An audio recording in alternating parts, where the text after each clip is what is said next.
la journée qui est dans le calendrier avec tous nos amis d'Israël, toute la famille d'Israël. Ce soir à 17h, ils vont pousser un cri mondial pour que le Messie se révèle à eux. Moi, sans le savoir, parce que je ne suis pas forcément sur leur calendrier toujours, le Seigneur m'a donné un sujet que je n'attendais pas forcément, mais voilà. Et mon sujet, ça va être d'aller sur la révélation messianique rédemptrice. C'est-à-dire comment, au travers de la loi, de la parole de Dieu, au travers de l'Écriture, Ancien et Nouveau Testament, comment Dieu révèle la rédemption et comment il l'aborde. Alors je vais aller sur ce sujet. Et vous savez que Dieu est très encourageant. C'est quelqu'un, si vous lisez l'Écriture, il est très, très encourageant. Il est miséricordieux, Dieu, et il est encourageant. Alors, je suis dans le chapitre 6 du livre d'Exode. Et je ne vais pas aller tout de suite sur mon premier fly, laissez comme ça, je ne vais pas aller tout de suite dessus, mais je voudrais lire le début de l'Exode.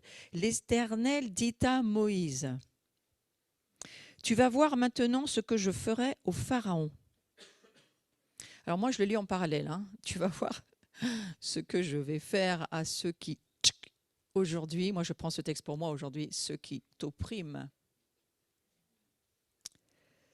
Une main puissante le forcera à les laisser partir. Une main puissante le forcera à les chasser de son pays. Vous voyez, Dieu parle d'une façon magistrale et il dit, je vais agir et intervenir dans la situation dans laquelle ils sont.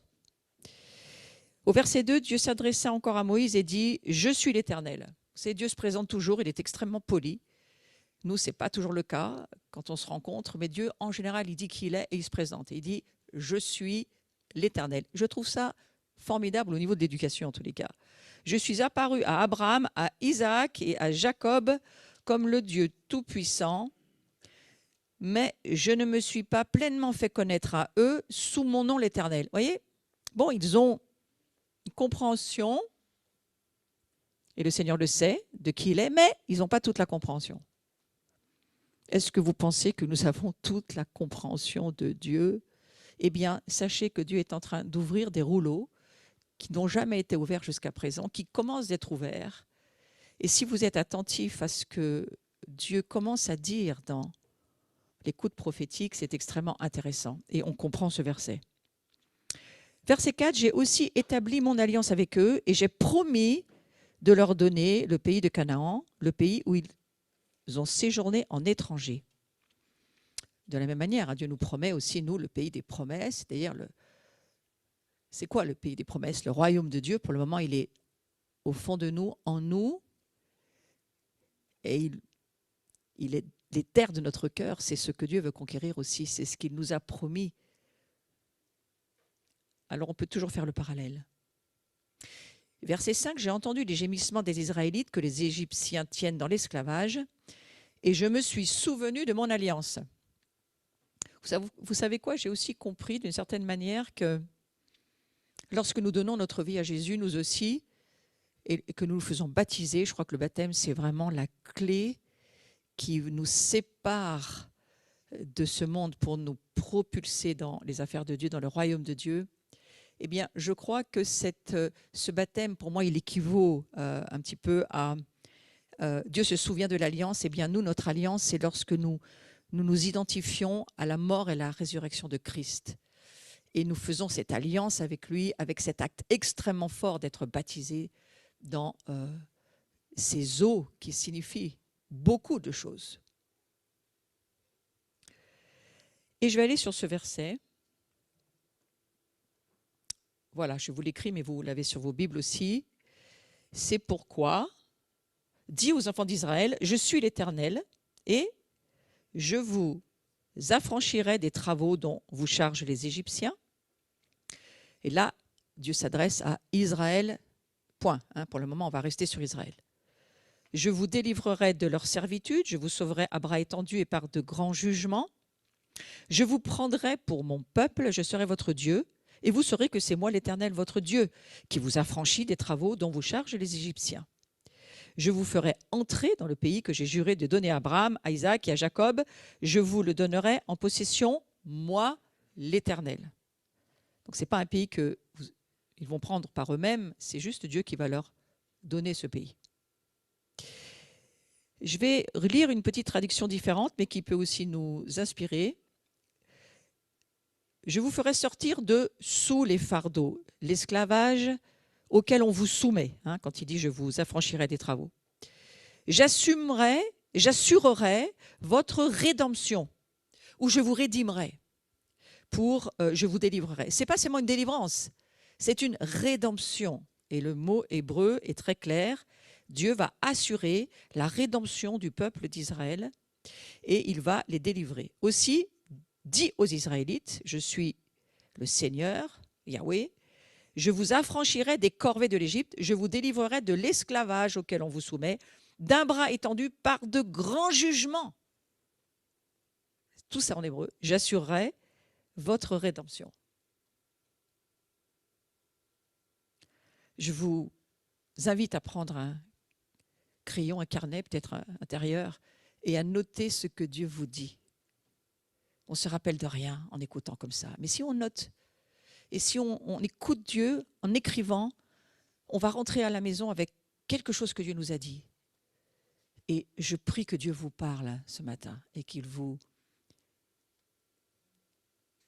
instruise dans ce qu'il a à vous dire.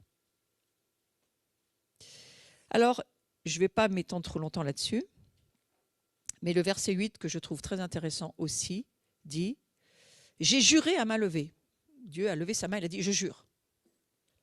Est-ce que vous pouvez voir Dieu faire ça? Ça peut aider. « Je vous ferai entrer dans le pays que j'ai juré à main levée de donner ». Voilà, Dieu n'a pas seulement dit « Allez, j'ai parlé ». Non, non, j'ai juré avec ma main. Et en général, c'est avec la main droite que Dieu jure.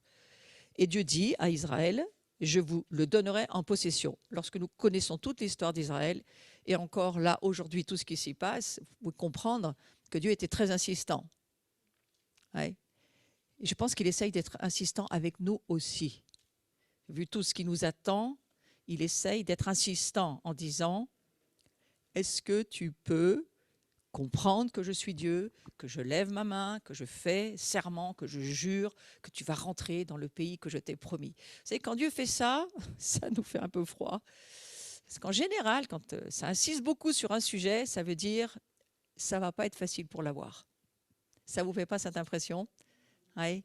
Tout le monde s'attendait à ce que nous vivons aujourd'hui? Non, personne. Pourtant, on sait qu'on va... Alors, il y a une église qui pensait être enlevée avant les problèmes. Celle-ci, elle se pose beaucoup de questions. Il y en a une qui se préparait pour les traverser. C'est plutôt notre cas. Mais aurions-nous pensé un jour vivre ce que nous vivons aujourd'hui? Non, certainement pas. Peut-être on a même imaginé pire. Enfin, voilà, pour l'instant, ce n'est pas le pire. Sauf pour ceux qui en ont perdu la vie, ça, c'est le pire. Oui. Moi, j'aimerais aller sur... Genre, je vais faire quelques petits commentaires prophétiques, mais je veux vraiment me concentrer sur Israël. Voilà 4 choses, 5, 1, 2, 3, 4, 5. 5 choses que Dieu va faire, que je trouve très, très intéressant. Et que je vous laisse méditer. Le mot méditer, alors je n'ai pas toute la définition là, mais j'ai appris quelque chose au cours que je suis le mercredi soir par un frère juif qui nous enseigne sur les psaumes et sur le Messie. Et j'ai appris que le mot méditer, ça veut dire le lion qui rugit en hébreu. Vous ne trouvez pas ça étonnant? Méditer, ça veut dire non seulement qu'on réfléchit, on est en train de laisser cette parole descendre au fond de nous, mais c'est un... Alors, je n'ai pas trouvé le lion, mais j'ai préféré le léopard. Voilà. Mais ça nous fait réfléchir, n'est-ce pas? Lorsque Dieu parle, il rugit. Et bien souvent, il crie aussi. C'est la parole qui le dit. Alors, je vous affranchirai, ça veut dire qu'il y a un changement de statut d'esclave à libre, de l'esclavage physique et aussi spirituel. Nous allons être libres. Là, je me concentre sur Israël. C'est ce qu'il dit à Israël. Je vous délivrerai. Donc, sorti d'un contexte, c'est le fait de sortir d'un contexte d'oppression pour trouver l'oppression, ça provoque quoi? Alors là, on est bien placé pour le savoir. Je pourrais faire un sondage et on aurait un tas d'adjectifs qualificatifs. Hein, ouais. En tous les cas, l'oppression, ça provoque quelque chose qui nous met dans une inquiétude extrêmement lourde. Or, Dieu, lui, il a dit au travers de Yeshua, je vous donne ma paix, je vous laisse la paix, je vous donne ma paix. Et l'objectif de Dieu, tout le long des Écritures, c'est d'amener sa paix. C'est d'ailleurs un des qualificatifs du royaume de Dieu. Donc Dieu promet, à main levée, il a fait le serment, je vous délivrerai. Il le dit à Israël. Il dit à Israël, je vous rachèterai. Ça veut dire quoi? Quand il y a un rachat, ça veut dire qu'il y a un changement de propriétaire. Racheter, c'était sur le marché des esclaves, il y avait tous ces esclaves à vendre, et puis venait le maître qui était là et qui vendait ou qui achetait, selon qu'il vendait ou qu'il achetait sur le marché.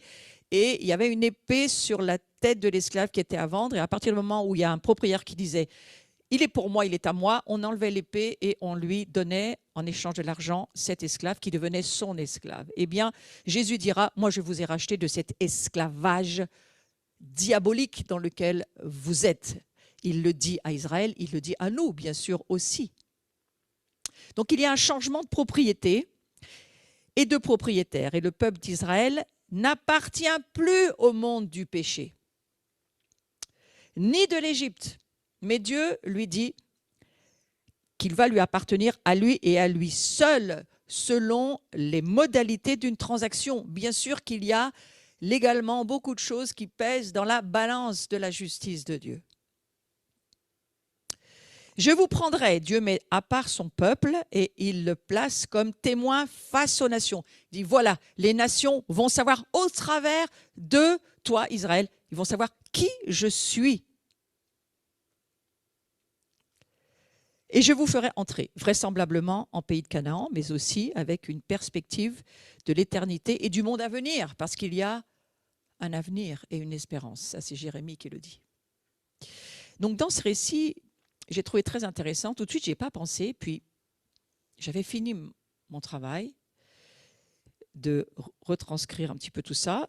Et tout à coup, me vient, je tombe sur eux. Vous savez, Dieu est bon, toujours. C'est lui qui fait ses affaires avec nous. Et je trouve les 4 coupes de vin du Seder de Pessah. Vous vous souvenez de ces 4 coupes? La première coupe, comme on va bientôt aller à Pâques et vivre ce temps ensemble, alors je me suis dit, on peut faire un petit parallèle. La première coupe, je vous affranchirai, c'est la coupe de la sanctification. La deuxième coupe, c'est la coupe des plaies, je te délivrerai. La troisième coupe, c'est la coupe de la rédemption, je vous sauverai. C'est cette coupe-là que Jésus a bu au Seder, qui seul le Messie pouvait boire. Et puis, la quatrième coupe, la coupe de la louange, eh bien, je vous prendrai et vous serez mon peuple. Judas, la louange, mon peuple. Voilà, je voulais juste faire cette petite comparaison des 4 coupes parce que je la trouvais intéressante vu qu'on va bientôt y aller ensemble dans ce repas de Seder. Alors, dans ce récit dans lequel nous sommes, il nous faut dépasser la libération physique du peuple. Il faut voir la dimension spirituelle. Et cette dimension spirituelle, qu'est-ce qu'elle annonce? Elle annonce une totale rédemption, si vous regardez bien. Ouais. On va sortir de l'esclavage pour arriver à entrer dans notre avenir. Et c'est ce que Dieu est en train de dire à Israël. Ici, vous avez le plan de rédemption de Dieu pour Israël, dans un premier temps. Et le peuple qui s'apprête à traverser le désert, c'est un peuple de quoi? C'est un peuple d'anciens esclaves. Ils sont tous esclaves. Hein. Ouais. Et ils n'ont absolument aucune dimension de qui ils sont. Ils ne savent pas du tout qui ils sont. Ils n'ont aucune idée. Et ils marchent avec une mentalité d'esclaves et ils ne sont absolument pas conscients de ce que Dieu veut faire avec eux. Il me semble que ça pourrait être aussi parfois notre histoire. Alors, la sortie d'Égypte pour le peuple d'Israël, elle est marquée par des conditions exceptionnelles. Et ces conditions exceptionnelles, on va voir lesquelles.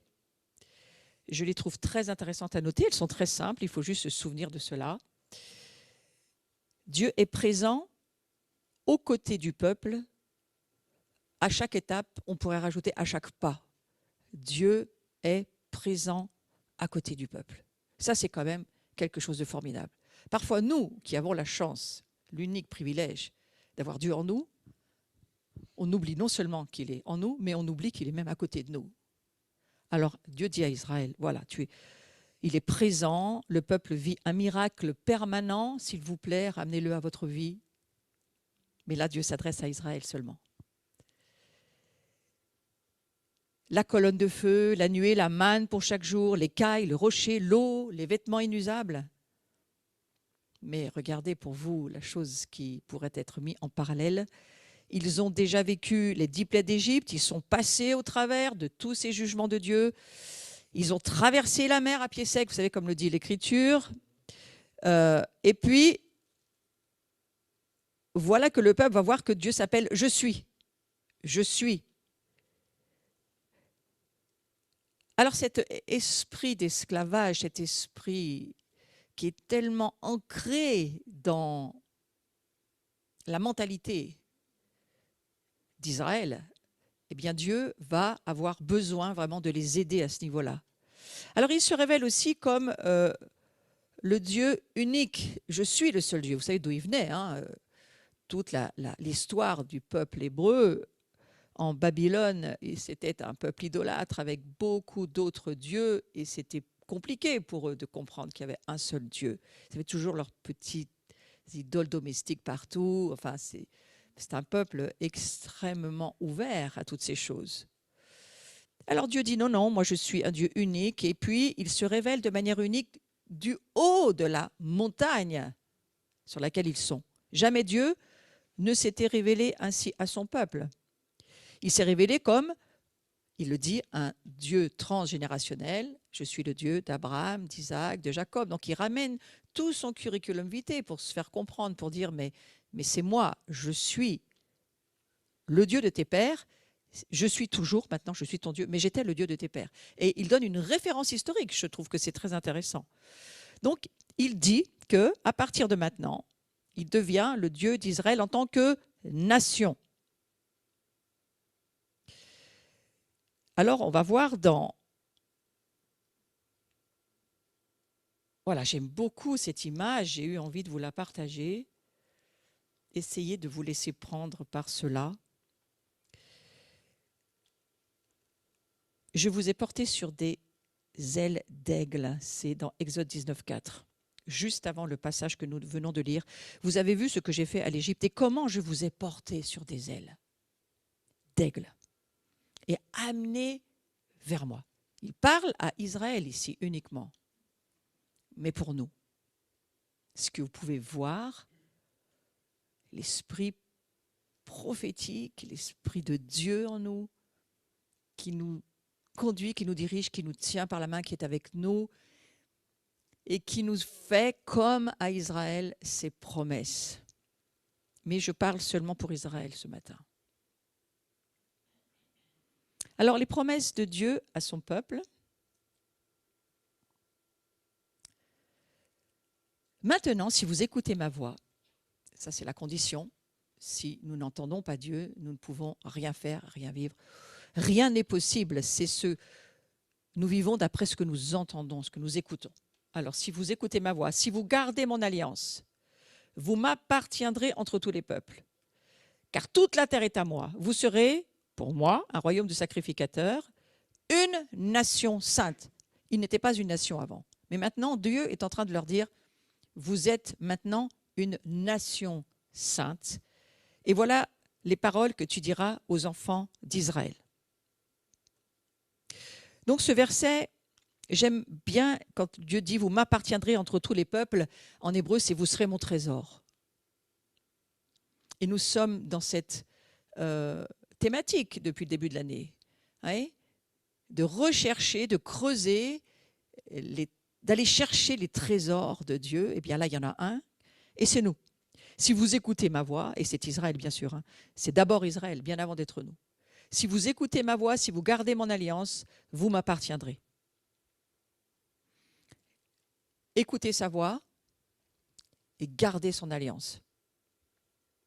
Et ces deux expressions très, très particulières. On les lit peut-être un peu trop facilement aujourd'hui, mais regardez bien tout de même ce que ça signifie. Vous serez un royaume de sacrificateurs. Et ça, pour tout Israël. Hein.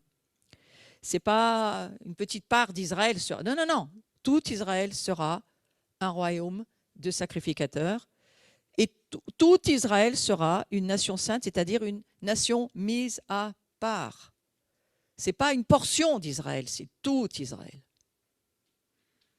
Ça peut paraître étrange, d'autant qu'on sait qu'en Israël, c'était les Lévites qui étaient. La tribu sacrificateur, c'est les Lévites, ce n'était pas tout Israël. Mais là, Dieu ne dit pas ça. Dieu dit c'est tout Israël.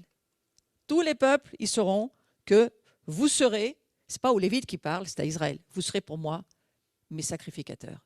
Donc si vous aviez une petite case bien fermée que les Lévites sacrificateurs, eh bien ouvrez-la s'il vous plaît. Parce que maintenant, c'est tout Israël.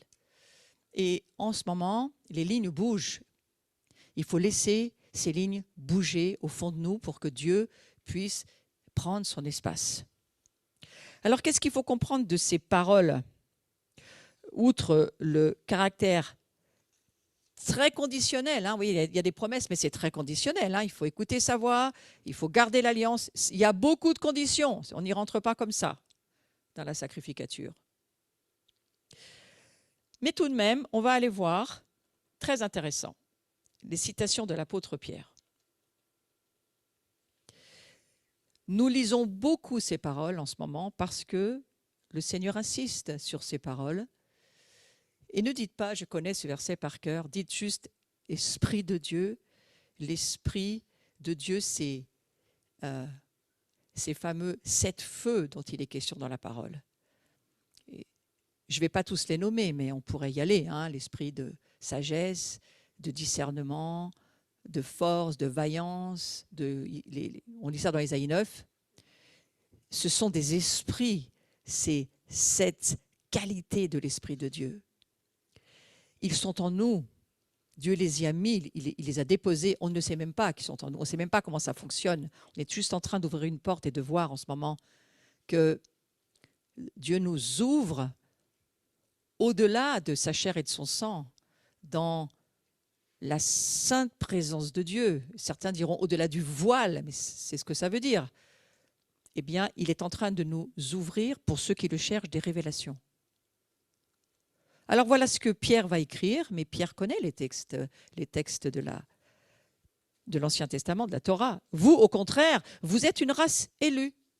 Le mot race, pas facile d'entendre ça aujourd'hui. Hein. Vous êtes une race élue, un sacerdoce royal, une nation sainte, un peuple acquis, afin que vous annonciez les vertus de celui qui vous a appelé des ténèbres à son admirable lumière, vous qui autrefois n'étiez pas un peuple et qui maintenant êtes le peuple de Dieu.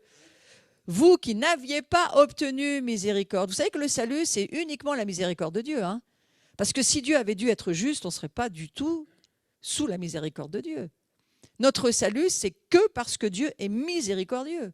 Nous n'avions rien pour être sauvés. Et la justice de Dieu exigeait que le prix soit payé pour les péchés. Donc si nous sommes sauvés, c'est grâce à rien que parce que Dieu est miséricordieux. Cela devrait déjà lever dans notre cœur une immense louange de reconnaissance. Ô Dieu, tu es miséricordieux. Ouais. Et maintenant, on a obtenu miséricorde. Pourquoi on a obtenu miséricorde? Parce que c'est simplement parce que Dieu est miséricordieux.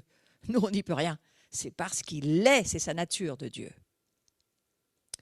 Alors Pierre, il annonce qu'une nouvelle race va remplir la maison confiée par Dieu à Israël, une race élue. Et c'est à présent une nouvelle race qui remplit cette maison, des hommes et des femmes qui gardent l'alliance de Dieu en Yeshua. C'est ce que dira Pierre. C'est la révélation de qui est Yeshua, la relation que nous avons avec lui, ce que nous vivons avec Yeshua, qui fera que nous serons ou pas sacrificateurs de Dieu. On a tendance à dire que ces paroles sont pour les chrétiens, mais pas du tout. Ces paroles sont d'abord pour Israël. Je vous ai donné le texte qui le certifie. Et ce qui est très intéressant dans ce texte d'Exode, j'ai noté, il me semble que c'est là, voilà, au verset 4, « J'ai établi mon alliance avec eux ». Il le dit 2 fois, le mot « alliance ». Voilà. Et verset 5, « Je me suis souvenu de mon alliance ». Vous savez quoi? Est-ce que les humains, quelque part là, ont quelque chose à voir là-dedans? Non, c'est Dieu qui a fait une alliance avec l'humanité parce que Dieu a créé l'homme et qu'il l'aime, la femme et qu'il l'aime. C'est un Dieu d'amour, de miséricorde. Et pour que les choses puissent tenir, parce qu'avec les humains c'est impossible, eh bien, il a fait des alliances et lui, il est fidèle à ses alliances. Donc ce texte que Pierre va reprendre, il est fondé sur les alliances.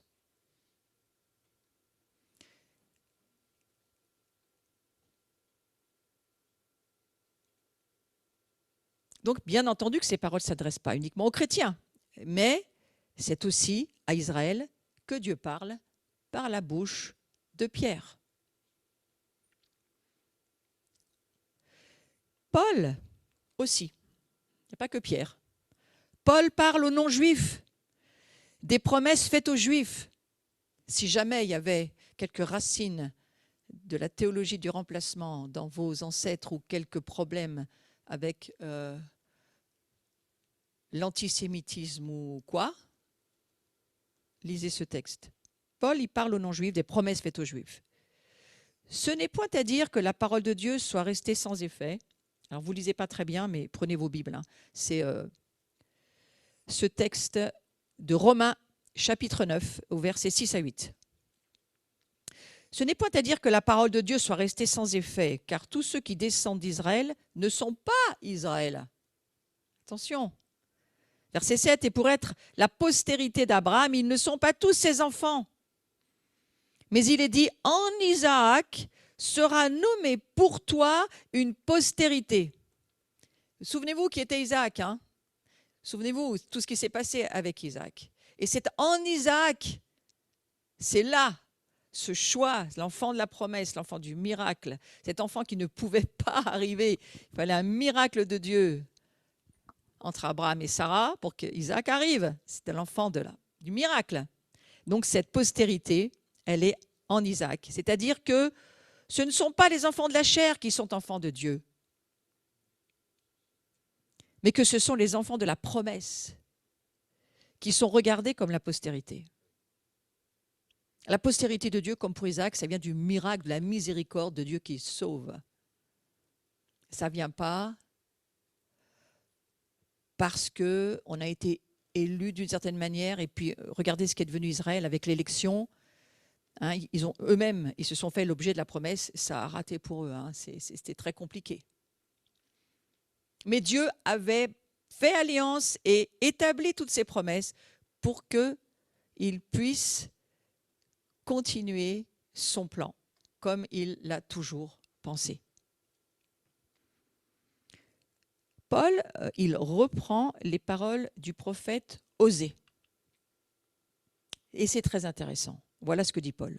« Ainsi nous a-t-il appelés non seulement d'entre les Juifs, mais encore d'entre les païens, selon qu'il le dit dans Osée. » Vous voyez, Paul, il n'y a rien qui lui tombe comme ça. Il a toute la compréhension du fil rouge, Paul, parce qu'il lit l'Écriture et qu'il sait ce qui y est déclaré. Et il dit dans Osée, « J'appellerai mon peuple celui qui n'était pas mon peuple, et bien-aimé celle qui n'était pas la bien-aimée. » Et là où on leur disait, « Vous n'êtes pas mon peuple, vous serez appelés fils du Dieu vivant. » On peut imaginer certains religieux grincer des dents là quand ils parlent Paul. C'est pas évident à lire. Vous savez qu'ils avaient toute la culture de mangez pas. Vous vous souvenez la vision de Pierre, hein, mangez pas ça, faites pas ça, vous mélangez pas. Ils ont une culture du séparatisme, allez-y. Hein. Alors Ésaïe de son côté, il s'écrit au sujet d'Israël. Quand le nombre des fils d'Israël serait comme le sable de la mer. Souvenez-vous, j'ai souvent parlé de ce chapitre 1 d'Ésaïe. moi qui me poursuis depuis des années et qui revient là encore. Ésaïe dira ceci, un reste seulement sera sauvé. Oui. Car le Seigneur, je ne vous lis pas tout le passage que nous connaissons bien, mais Ésaïe chapitre 1 dit ceci, le Seigneur exécutera pleinement et promptement sur la terre ce qu'il a résolu. Et comme Ésaïe l'avait dit auparavant, si le Seigneur des armées ne nous eût laissé une postérité ou un reste, un petit reste en anglais, nous serions devenus comme Sodome et nous serions semblables à Gomorrhe. En quelque sorte, Dieu se conserve ce qu'il veut. Ouais. Alors, que dirons-nous donc ? Où est-ce qu'on va avec tout ça ? Les païens qui ne cherchaient pas la justice, ils ont obtenu la justice. Nous, on ne demandait rien, on ne savait rien, on avait droit à rien. Et puis finalement, Dieu dit, ils vont l'avoir. Est-ce qu'on y peut quelque chose ? Absolument rien. C'est la miséricorde de Dieu. Et dans cette saison, il nous faut absolument baisser la garde de l'orgueil, de penser qu'on vaut, qu'on serait quelque chose sans Dieu. Cet esprit d'humanisme se lève tellement sur la nation et prend tellement ses droits de partout, avec ses droits et même aucun devoir aujourd'hui. Alors, attention à cet esprit ambiant, démoniaque qui se lève, où l'homme est le centre de tout, décide de tout, sait tout, et surtout ne veut pas d'un Dieu dans ses affaires. Alors voilà, Dieu dit, les païens qui ne cherchent pas la justice ont obtenu la justice. La justice qui vient de quoi ? Parce qu'on avait quelque chose qui était mieux que les autres ? Non, non, non, la justice qui vient de la foi. Tandis qu'Israël, qui cherchait une loi de justice, n'est pas parvenu à cette loi. Alors ça, c'est en train de nous dire, voyez, la loi, c'est pas elle qui te rend meilleur, qui fait de toi quelqu'un de bien. C'est pas possible. Ça ne te justifiera pas, ça ne te sauvera pas. Et c'est bien le piège dans lequel est tombé Israël. Pourquoi ? Parce que, écoutez bien, c'est Romains chapitre 9, verset 24. Je vous lis un peu du passage. Et vous pouvez retrouver dans votre Bible plus tard si vous voulez le relire. Parce qu'Israël l'a cherché, non par la foi, mais comme provenant des œuvres. Ils se sont heurtés contre la pierre d'achoppement, selon qu'il est écrit, voici, je mets en Sion une pierre d'achoppement, un rocher de scandale, et celui qui croit en lui ne sera point confus. Pour Israël, c'était pas... Vous savez, il faut toujours faire le bien, mériter. Vous parlez avec un juif, c'est tout le temps, il faut mériter quelque chose. Mais Dieu dit non, mais pas du tout. C'est juste de croire par la foi ce que Dieu nous promet. Les promesses, elles s'attrapent par la foi. La grâce est à disposition dans le ciel, mais il faut aller les chercher avec les mains de la foi. Paul parle de cette promesse aux croyants, juifs et non-juifs. Osée parle aux juifs. Et Pierre, il s'adresse par sa lettre aux juifs messianiques de la diaspora, tous ceux qui sont hors d'Israël, si vous voyez bien le début de sa lettre, mais peut-être aussi, certainement, aux non-juifs. La promesse, regardez bien qu'elle est conditionnelle. Alors, excusez-moi, je n'ai pas trouvé mieux, mais bon, j'ai vraiment essayé de trouver un truc sur la loi, mais c'était très tard et je n'ai pas voulu y passer trop de temps. Mais voilà, regardez pas l'homme, essayez de comprendre ce que je suis en train de vous dire. Donc la promesse, elle est au conditionnel. Je vous rappelle que notre salut, nous sommes sous la miséricorde de Dieu, mais notre chemin de sanctification et notre salut, on va dire, total et complet, il est soumis à conditions d'une certaine manière.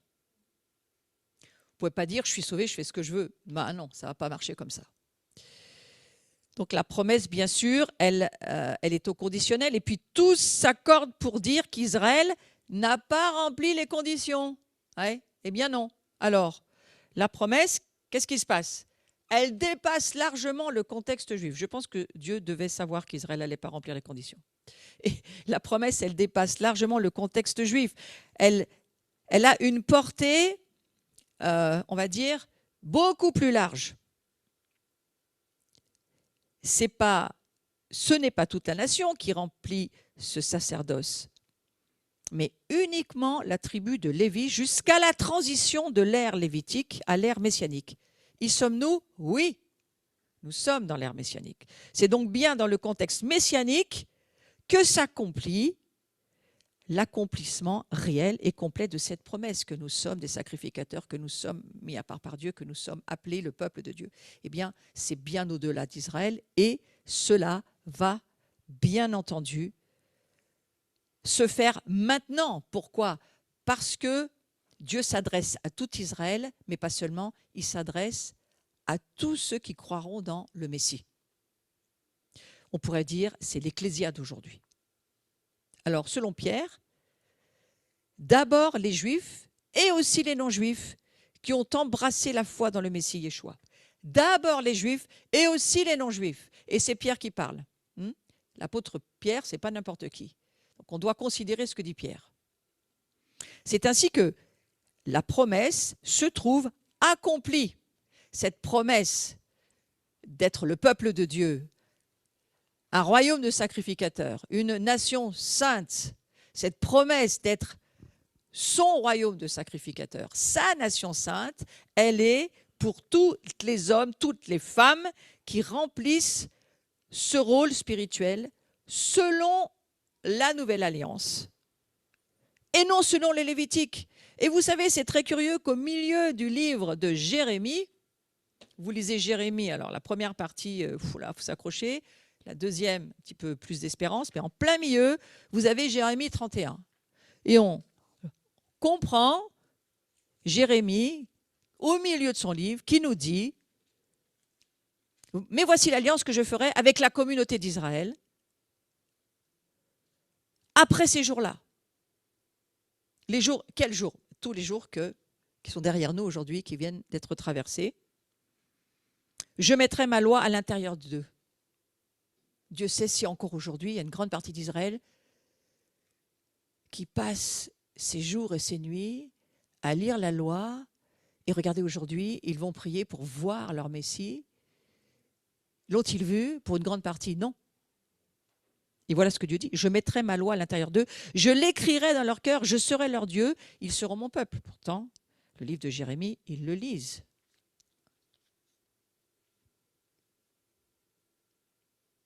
J'espère que ça provoque en vous quelque chose, que je vous dise ça. Restez pas à regarder le train passer sur le quai. Si nous sommes, et nous le sommes, un royaume de sacrificateurs, une nation sainte, quelle est notre responsabilité?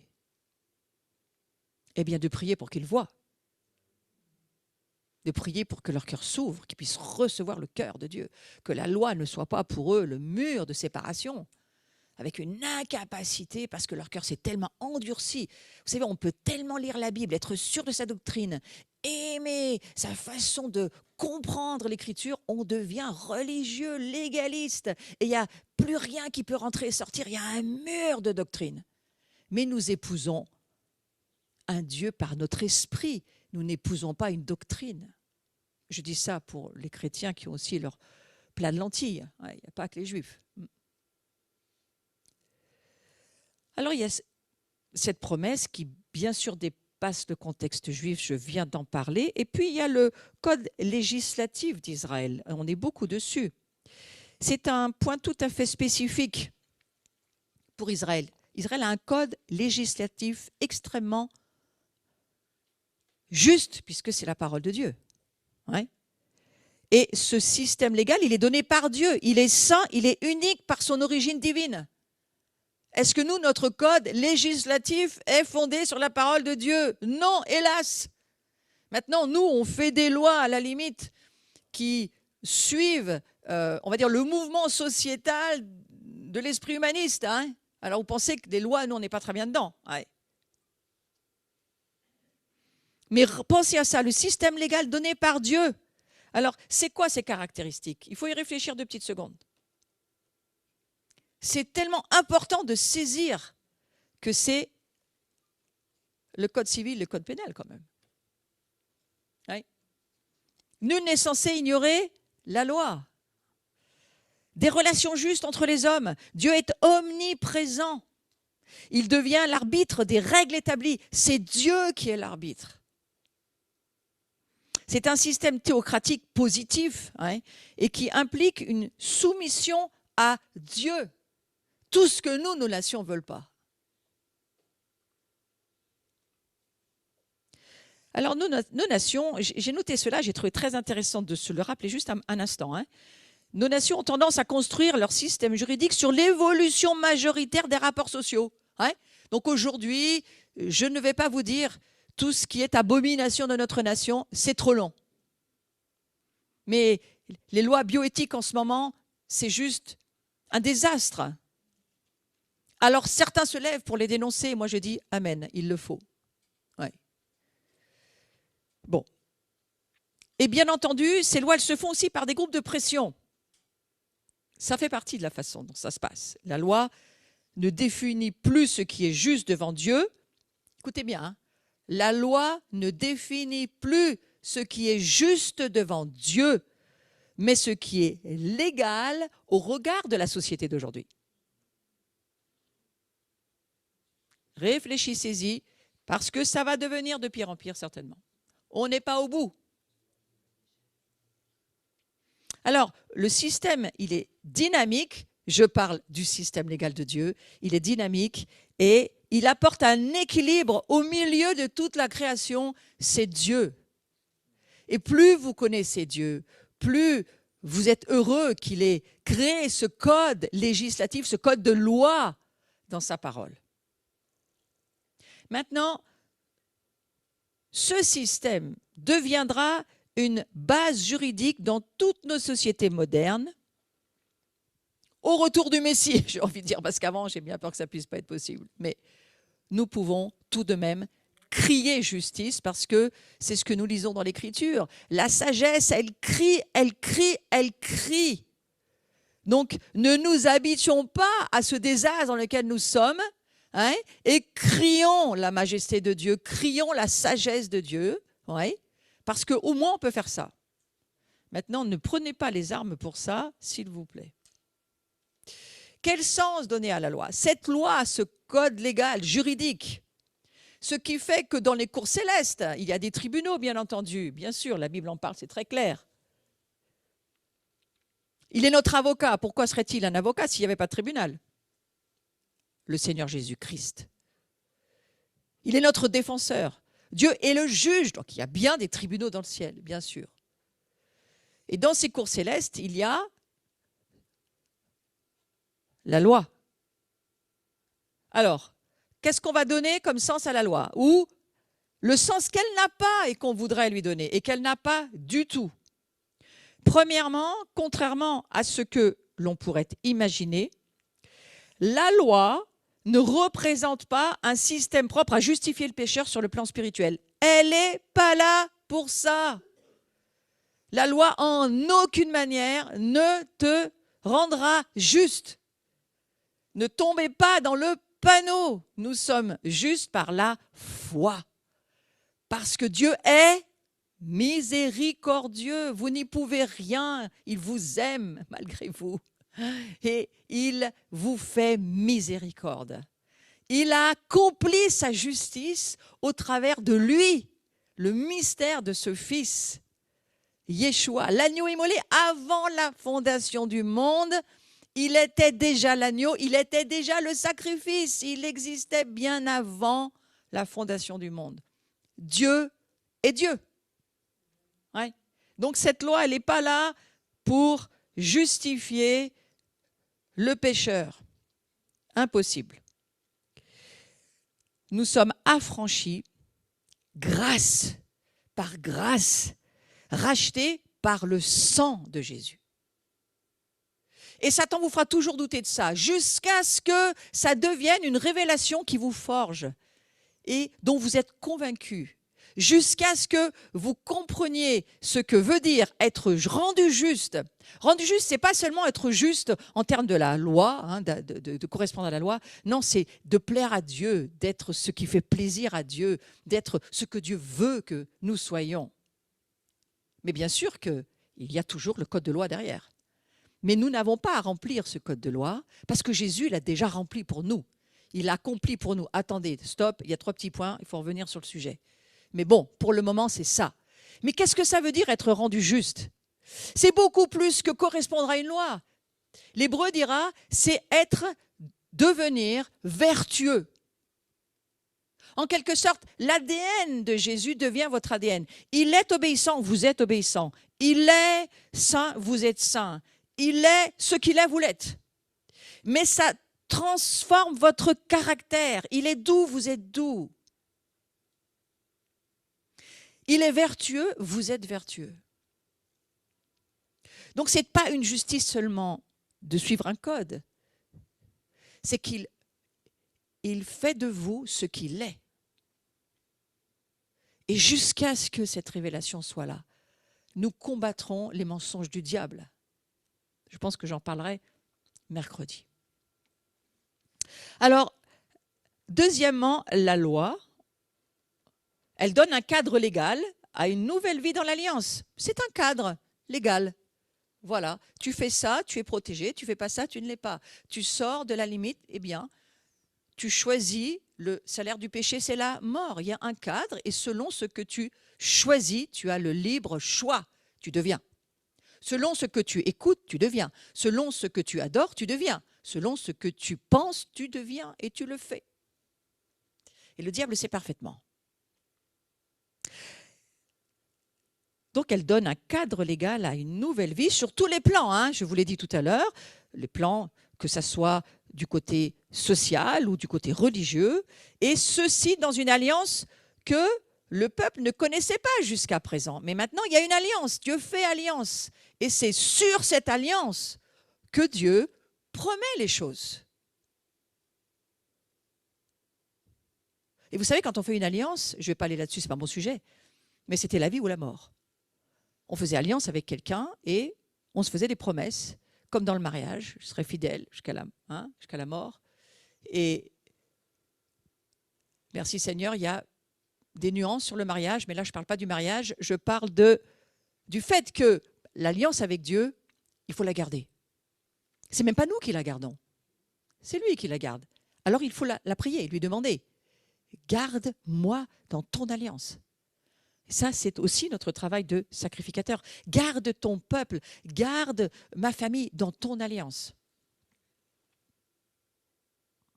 Et puis, troisièmement, la loi, dans le contexte de la nouvelle alliance, elle révèle, et c'est là où je veux en venir, elle révèle un sens messianique et rédempteur de Dieu au travers du Messie. Et c'est tout à fait insoupçonné jusqu'à ce qu'on arrive à le voir. Hier comme aujourd'hui, la loi, elle oriente d'une façon morale le croyant. Donc, voilà, elle conseille, elle dirige, et c'est l'Esprit Saint qui nous aide au travers de ça. Elle révèle en germe quelque chose, cette loi. Elle réveille l'intention de Dieu au travers de l'Esprit Saint qui, lui, nous révèle qui, l'Esprit Saint? Il nous révèle Jésus, le Messie. Il nous révèle comment il est. Ce qu'il est, et ce qu'il est, nous voulons le devenir. Et si nous obéissons à ce qu'il nous demande, nous devenons ce qu'il est. Alors, la nouvelle alliance, elle fait quoi? Elle nous donne un éclairage très étonnant de la loi. La nouvelle alliance, je vais vous donner un nouveau cœur. Hein? Vous connaissez, je viens de vous le lire, le texte. Cette nouvelle alliance, elle est faite, déjà, elle est déclarée par Jérémie. Elle est décidée avant la fondation du monde. L'agneau de Dieu, il existait avant la fondation du monde. Et cette nouvelle alliance, eh bien, elle révèle un sens de rédemption au travers de Yeshua. Et il le dit lui-même, et on va le lire dans Matthieu 5, 17. Je vous le lis. Ne croyez pas que je sois venu pour abolir la loi ou les prophètes. Je suis venu non pour abolir, mais pour accomplir. Car je vous le dis en vérité, tant que le ciel et la terre ne passeront point, il ne disparaîtra pas de la loi un seul iota, un seul trait de lettre, jusqu'à ce que tout soit arrivé. Donc la loi, elle existait avant le Sinaï, elle subsiste encore. La vocation de la loi, c'est pédagogique. On dit bien que la loi, c'est un pédagogue pour nous amener à voir que nous sommes pécheurs, parce qu'elle est parfaite, mais c'est bien plus que ça. La loi, elle est en train de nous amener à comprendre qu'il y a une rédemption prévue par Dieu, puisque personne ne peut la suivre, cette loi, mais un l'a suivie, et qu'au travers de lui, nous sommes rachetés, sanctifiés, transformés, devenus en ce qu'il est. Donc c'est la rédemption. Donc cette loi, c'est un pédagogue pour nous ramener à la foi, mais pas seulement la foi, à la foi de l'espérance messianique. Et c'est là où il faut rajouter un wagon à notre train. Ce n'est pas seulement que c'est un pédagogue pour nous montrer qu'on est pécheur. Non, pas seulement. Ça, c'est une première partie de la phrase. Mais cette loi, c'est un pédagogue pour nous amener à voir la rédemption messianique, c'est-à-dire non seulement du roi Jésus-Christ, Yeshua, le Messie, souverain sacrificateur, mais le roi d'un royaume. Et donc, l'arrivée du royaume messianique dans lequel nous sommes aujourd'hui. C'est ça que nous montre la loi.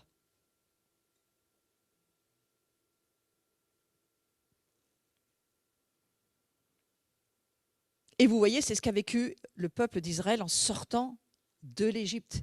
Et c'est ce que nous aussi, nous devons laisser le Saint-Esprit nous révéler au travers de ce que nous vivons et de notre relation avec Israël. Et sans que je le sache, aujourd'hui, Israël prie pour que le Messie vienne. Ouais. Parce que pour eux, il vient. Pour nous, il revient. Donc la loi, ce n'est pas un fardeau pesant, ce n'est pas une montagne infranchissable. Si tant est qu'on puisse la suivre sans faillir, ce qui est totalement impossible. La loi, c'est une ligne directrice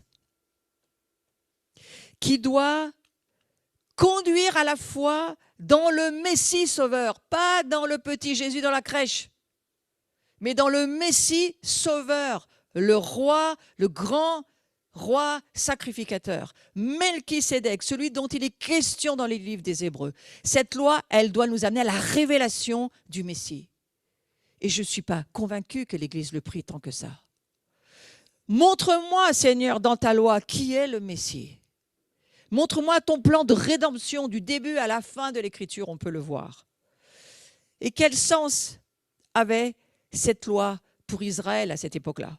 Quel sens elle peut avoir de nos jours dans le contexte de la Nouvelle Alliance, cette loi?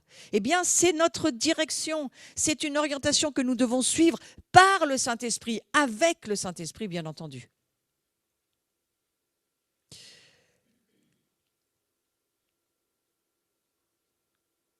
Dieu veut amener son peuple à considérer l'aventure en sortant d'Égypte comme un changement profond des rapports humains. Et c'est là-dessus que je vais terminer ce matin. Ce que Dieu veut nous faire comprendre, je vais mettre mes lois dans leur cœur. Pourquoi faire? Pour qu'ils puissent s'aimer les uns les autres. C'était ça l'essentiel du message. C'était la prière sacerdotale de Jésus, Jean 17. Aimez-vous les uns les autres. Comprenez, le système de loi, il est fait pour que nous puissions passer de l'esclavage sous la tyrannie du péché, sous le père que nous avions, le diable, alors que nous n'étions pas à Dieu, notre père, c'est le diable, jusqu'à ce que Dieu se propose à nous et que nous acceptions le Dieu qu'il est pour nous. Et à partir de là, au travers de Jésus-Christ, notre salut est là. Et nous faisons ce chemin. Jésus, il est le chemin, il est la vérité, il est la vie. Il n'y a pas de vie sans la vérité. Et la vérité, c'est quoi? Eh bien, c'est que cette loi, elle nous dit, il y a une ère messianique dans laquelle nous sommes, où Israël a sa place avec les nations et où la loi nous amène à voir le plan de rédemption de Dieu au travers du Messie, le Messie Yeshua HaMashiach. Et ça nous positionne totalement dans le plan de Dieu. Et ça nous fait comprendre ô combien nous devons travailler à ces rapports d'amour pas seulement avec notre famille, avec toutes les familles de la terre, dont Israël. Et j'ai trouvé très intéressant, parce que la paracha de la semaine dernière disait ceci: quand tu achèteras un esclave hébreu, esclave en hébreu, ça veut dire serviteur. Et ce n'est pas forcément au sens où nous on l'entend, hein, c'est-à-dire, voilà, l'hébreu, il n'était pas du tout appelé à être un esclave, et ce n'était pas du tout le plan de Dieu, cela. Mais il fallait sortir l'humanité, l'être humain, de la ténèbre pour l'amener à entrer dans ce que Dieu a toujours prévu qu'il soit. Et vous savez qu'à un moment donné, Jésus dira: je ne t'appelle plus serviteur, mais je t'appelle ami. Et c'est cela à quoi la loi, le code moral nous amène. J'écoutais une émission sur, je ne sais plus quel poste de radio, ce n'était pas la télévision, c'était audio, et je me souviens avoir entendu une personne dire: mais la liberté, c'est une valeur chrétienne, ça n'existait pas avant que l'évangile arrive. Il n'y avait pas de liberté. Je me suis dit, waouh, si on y réfléchit, c'était toujours un rapport de prédateur, hein, le plus fort qui gagne, l'autre qui a servi, jusqu'à ce que Jésus arrive. Ce Messie arrive. Et tout Israël va apprendre à sortir de l'esclavage, sortir l'esclavage de sa mentalité pour pouvoir écouter Dieu. Et c'est ce que dira Jean-Baptiste. Jean-Baptiste dira, mais repentez-vous. En gros, c'est changer toute votre mentalité d'esclave. Vous savez, quand on veut dominer les autres, c'est un genre d'esclavage, hein. Quand on veut asservir les autres, c'est un genre d'esclavage. On est parfois autant esclave quand on est le dictateur que quand on est... c'est pas la même position, mais c'est extrêmement désastreux d'être comme ça. Et Dieu, lui, il nous permet d'entrer dans sa pensée de Dieu, de miséricorde, mais de justice. Il accomplit sa justice par Jésus-Christ. Il pourvoit au sacrifice. Il est à la fois le grand sacrificateur, Yeshua HaMashiach, Jésus-Christ. Il est à la fois le grand sacrificateur au ciel. Il y a un sanctuaire, il est en ce moment au ciel. Vous ne le voyez pas, mais il y est parce que la Bible dit, il fait son travail, son service de sacrificateur chaque jour. Il est dans son sanctuaire. Et nous, il nous appelle à faire notre service. C'est pourquoi j'aime dire aujourd'hui, venons servir Dieu dans sa présence. Venons pas seulement dans sa présence, mais venons servir Dieu dans sa présence. Parce qu'il veut nous demander parfois certaines choses et parfois rien. Le vent, le Saint-Esprit, c'est comme un vent. Il fait ce qu'il veut, comme il veut, où il veut, quand il veut. Mais c'est lui qui conduit le peuple de Dieu. C'est lui qui révèle le code moral. C'est lui qui amène l'illumination dans notre cœur. Donc ce matin, je veux terminer en disant ceci. Je te remercie, Seigneur, de nous montrer au travers de ta parole que tu ne nous veux pas esclaves, comme pour Israël. Tu nous veux hommes et femmes libres de choix. Et j'ai saisi une chose, et c'est aussi dans ma prière. Lorsque un esclave se sentait tellement bien dans la maison du maître qu'il ne voulait plus en sortir, il avait le droit de choisir de rester un esclave libre. Il devenait libre, mais en restant esclave dans la maison du maître. Et pour marquer son attachement à la maison, on lui poinçonnait l'oreille sur le linteau de la porte. Et lorsque j'ai réfléchi à cela, j'ai pensé à quelque chose. Je me suis dit, mais au fond, c'est déjà la marque de la Pâque. Il met son sang sur le sang du linteau de la porte. Et c'est ce que nous sommes. Nous sommes, par notre choix, des esclaves, c'est-à-dire des serviteurs d'un maître extrêmement bon. On ne veut pas sortir de son esclavage-là parce que nous savons que sa loi est parfaite pour nous en termes de code de vie et que lorsque Jésus revient à Jérusalem, il sera ce maître-là qui nous appellera amis. Et je prie que vous puissiez laisser votre oreille être poinçonnée sur le linteau de la porte de Dieu et que vous compreniez tout l'amour que Dieu a pourvu pour nous pour que nous puissions croire dans son royaume, croire dans ce qu'il vient faire au milieu de nous, parce qu'il croit en chacun de nous. Amen.